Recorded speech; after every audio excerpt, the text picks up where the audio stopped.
wa 17 anapoelezea kwamba mkaifanyie miguu yenu njia zilizonyoka.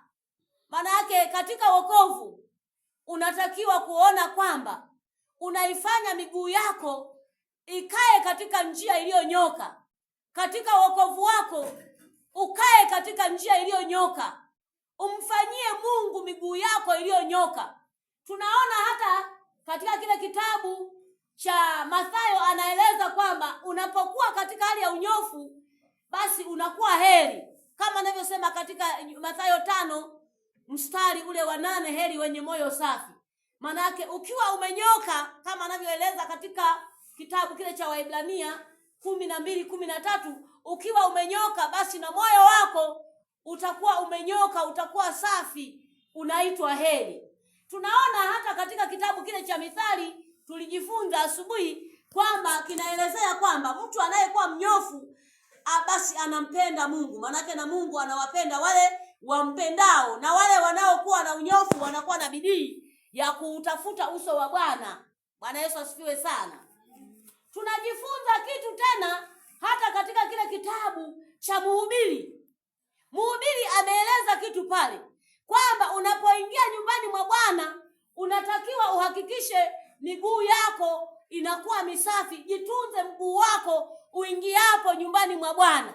Manake unapoingia nyumbani mwa Bwana huhitajiki kuingia katika moyo uliopinda. Unatakiwa uingie nyumbani mwa Bwana ukiwa na moyo mwenye unyofu, moyo ulionyoka, moyo ambao hauna mawaa, moyo ambao hauna udanganyifu. Kama tunavyokwenda kujifunza somo la leo, anasema moyo sukuma damu.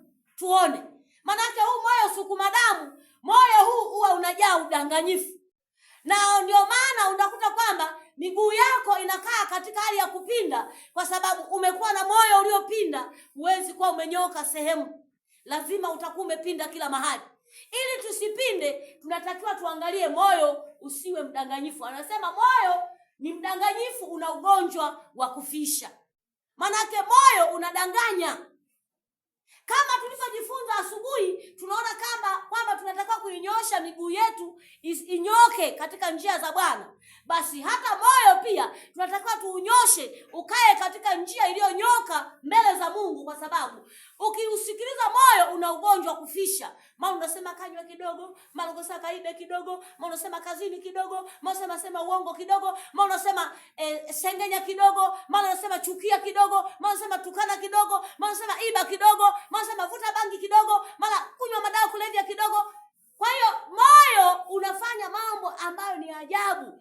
Kwa hiyo hakuna mtu anayeweza kuuweza moyo. Anasema ni nani aujuae huu moyo unaoweza kudanganya? Hakuna mtu anayeweza kuujua huu moyo. Kama hakuna mtu anayeweza kuujua moyo huu, basi tunatakiwa kuona kwamba tunavifisha vitu vyote ambavyo vinatusababisha moyo ukae katika hali ya kuharibika. Tuvifishe vitu vyote, tugeuke tuendelee kuishi maisha ya utakatifu, tugeuke tuendelee kuishi maisha ya kumtafuta Bwana, tugeuke katika njia zetu, katika mienendo yetu, tuone kwamba tunatakiwa kuishi maisha ambayo Bwana anayataka, ili tupate kuwa na heri mbele za Bwana. Lakini hatuwezi kuwa na heri kama mioyo yetu bado imekaa katika hali ya kupinda, kama mioyo yetu bado imekaa katika hali ya uharibifu, kama mioyo yetu imekaa katika hali ya kuasi, kama mioyo yetu haijampendezesha Mungu. Kwa hiyo tutashindwa kukaa katika hali ile ya ukamilifu kwa Mungu, kwa sababu mioyo yetu bado haijamtafuta Bwana. Mioyo yetu bado haijataka kumwabudu Mungu. Mioyo yetu bado haitaki kumtumikia Mungu wetu vilivyo.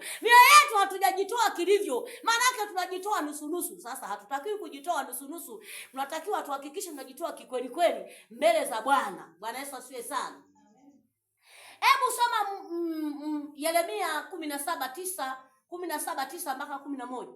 Na mwingine aandae Mwanzo 6 mstari ule wa 5.